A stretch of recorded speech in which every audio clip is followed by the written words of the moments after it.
My fingers gripped the edge of the crystal wine glass so tightly I thought it might shatter. But when I finally stood, my voice cut through the room like a knife through silk.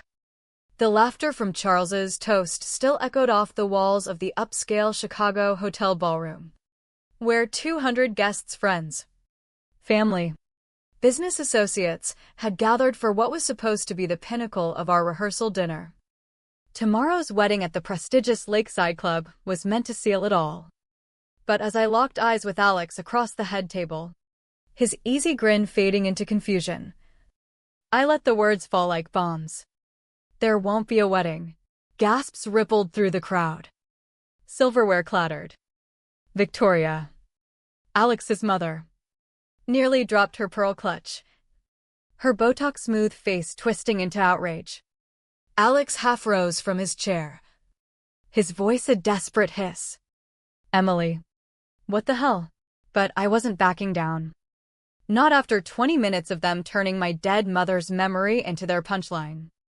The room spun with whispers, but I held my ground. Feeling the weight of her old locket against my chest, the one they'd tried to make me remove because it clashed with the vibe. 24 hours ago, I'd been the picture-perfect bride-to-be. Now, everything I'd buried deep was rising, raw and unrelenting. This wasn't just a cancellation, it was retribution. Born from months of silent wounds that had festered into something unbreakable.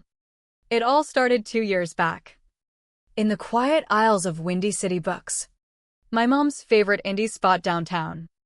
She'd been gone for 18 months, cancer had stolen her fast, leaving me adrift in a sea of grief that hit like Chicago's winter winds. I was there on a rainy Sunday, like always, tracing the spines of mystery novels she'd devoured. When the tears came unbidden, that's when Alex appeared.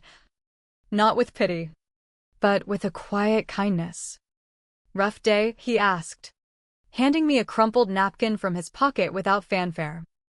His eyes, deep hazel, held no judgment, just understanding. We ended up talking for hours on those worn wooden benches. He shared about losing his uncle to a heart attack, how the smallest things could trigger a flood of memories. Grief's like that lake out there, he said, nodding toward Lake Michigan visible through the window. Calm on the surface, but it'll pull you under if you're not careful. He didn't rush me to get over it like others did. He listened. Really listened. Our dates were simple at first, walks along the Navy Pier, coffee and cozy cafes where we'd swap stories of our families. Alex was a rising star at a Loop law firm. Ambitious but grounded. Or so I thought. He met my dad, John, a retired mechanic from the suburbs, and my brother Mike, a teacher like Mom had been. They liked him, said he reminded them of her gentle strength. And when he met my family, it felt like pieces falling into place. Alex's family embraced me too. Or at least that's how it seemed. Victoria, his mom, a socialite who chaired charity galas for the Art Institute, pulled me into her world with open arms scented like Chanel. You're exactly what Alex needs, dear, she'd say, linking her arm in mine during Sunday brunches at their Gold Coast mansion. Charles, his dad, a real estate mogul who'd built half the skyline, clapped me on the back and joked about how I'd tamed their workaholic son. Family dinners were lavish affairs, steak from Gibson's, discussions of vacations in Aspen. For the first time since Mom's death, I felt anchored. The proposal came on a crisp fall day at Oakwood Cemetery, where Mom was buried under a maple tree she would have loved. Alex knelt by her headstone first. Mrs. Hayes, he whispered, I promise to cherish Emily the way you did. Then he turned to me, ring glinting in the sunlight. Your mom would have wanted this joy for you. Marry me? I said yes through tears, convinced fate had woven this together. But cracks appeared soon after. Subtle at first, like hairline fractures in ice before the whole sheet breaks. The engagement party at their mansion was the first red flag. Victoria cornered me by the grand piano, martini in hand, her eyes a bit too bright. "I'm thrilled Alex found you," she cooed, squeezing my shoulder. "After all you've lost, you can finally build something new with us, leave all that heaviness behind." Leave it behind? The word stung like salt in an open wound. Mom wasn't heaviness, she was my foundation. But I swallowed it, telling myself she meant well. Wedding planning kicked off with Victoria at the helm, declaring herself my stand-in mom since I needed guidance. It sounded sweet, but it quickly turned suffocating. "The Lakeside Club is non-negotiable," she insisted during our first meeting at her sun-drenched kitchen, flipping through vendor catalogs. Botanical gardens? Too unpredictable with Chicago weather, and honestly, dear, the photos would wash you out. I'd wanted the gardens because Mom and I used to picnic there, her laughter echoing among the blooms. Alex just nodded along. "Mom's the expert." Every choice I made got vetoed with a smile that didn't reach her eyes. My ideas were quaint, but not elevated enough for a Thompson wedding. The flower fight pushed me closer to the edge. Lilies of the valley, I suggested to the florist Victoria had handpicked. They were Mom's favorites. She planted them every spring. Victoria's lips pursed. "Oh, Emily, those scream morning. We need something vibrant. Like orchids or hydrangeas, flowers that pop on Instagram." When I pushed back, explaining the meaning, she cut me off. "Weddings are for the living, not ghosts. Focus on the future." Alex, buried in his laptop, mumbled agreement. "Yeah, babe. Let's keep it upbeat." Upbeat? As if honoring Mom was a downer. The memorial table idea shattered me completely. I'd pinned inspiration, a subtle display with her photo. A candle. Maybe a quote like, though absent, "You're always near." Victoria recoiled like I'd suggested a funeral pyre. A death corner at my son's reception? Absolutely not. What would our guests think, the Whitakers? The board members? Charles wandered in, scotch in hand. "We're not hosting a wake, kid. Keep the skeletons in the closet." Alex offered a weak compromise, maybe tuck a photo in the program notes, hidden away. Like my grief was something to be ashamed of. That night, alone in our Lincoln Park apartment, I wept silently, clutching Mom's locket. They weren't just dismissing ideas, they were erasing her. As months dragged on, Alex morphed before my eyes. Around his family, he'd interrupt me, rephrase my words to suit them. "We're considering a string quartet," I'd start. "Like the one at your vow renewal." "Mom," he'd jump in, shooting me a warning glance. Later, when I'd call him out, he'd brush it off. Wedding jitters.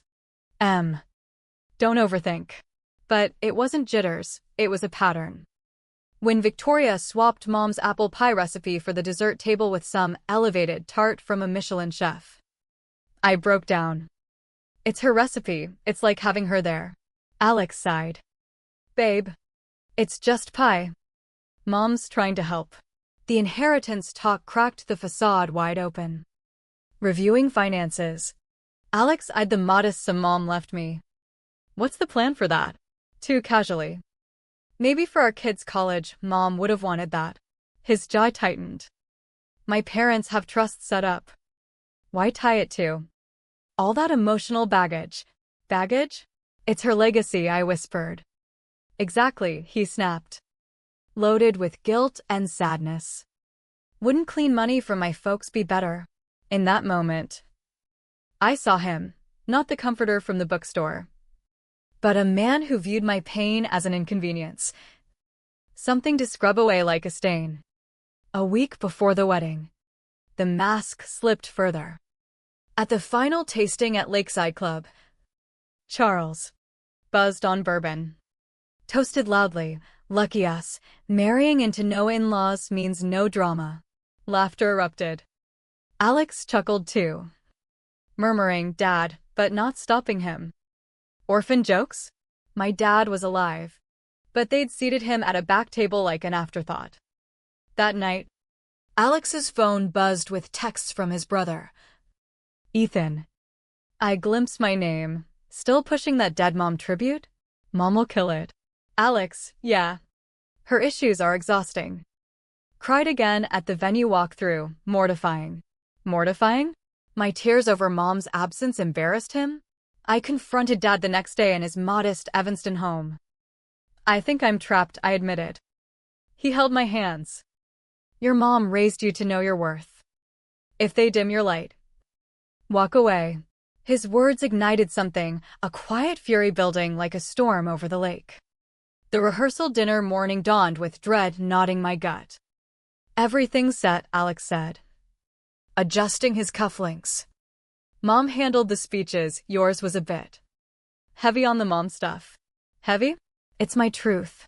He patronized, but tonight's for joy, not tears. The ballroom gleamed with Thompson opulence, photos of their family everywhere. "None of mine." "Glitch with your files," Victoria lied smoothly. Overheard whispers sealed it, Alex's aunt sneering about Mom's preserved wedding dress being tacky thrift store vibes. Then Alex cornered me. "The locket doesn't match the dress code. Take it off for me." "No." I kept it on. A talisman of resolve. The toasts began. Charles grabbed the mic, booming, "Joining the Thompsons means upgrading our name. Our circle." He eyed me. We worried about her humble roots. But Alex has a knack for polishing rough edges. Polishing? Like I was a project. Victoria followed. She's an upgrade too, fresh blood without the old baggage. The slideshow? All Thompsons. Our proposal rewritten as happening at their gala. Not Mom's grave. Then Charles's finale. Best part? No monster-in-law. No nagging about traditions or holidays, just smooth sailing. Laughter boomed. He mimicked my tears. "Oh, my mommy would have loved this napkin color." Pointed at my locket. "Wears it like a holy relic, afraid she'll forget mommy's face without it." Alex laughed loudest. Victoria's gift, a therapist's card for my clinging issues. Alex whispered, "Time to let go." Something snapped. I stood. Voice steady. "You've mocked my mother's memory for 20 minutes. Turn my grief into your comedy. Shock silenced them. You've shown your true colors, cruel. Entitled. I'm done." I slid off the ring. No wedding. Chaos erupted, Victoria screeching about costs. Charles blustering. Alex begged, it was jokes. But jokes don't wound like this. Dad and Mike flanked me. "My wife would have embraced you," Dad said. "This is your shame." Alex's cousin slipped me a note. They broke his last fiancé too. Run. I walked out into the night. Locket warm. Freedom tasting like vindication. The price? Heartbreak. But worth every scar. Mom's voice echoed. Stand tall. I finally had.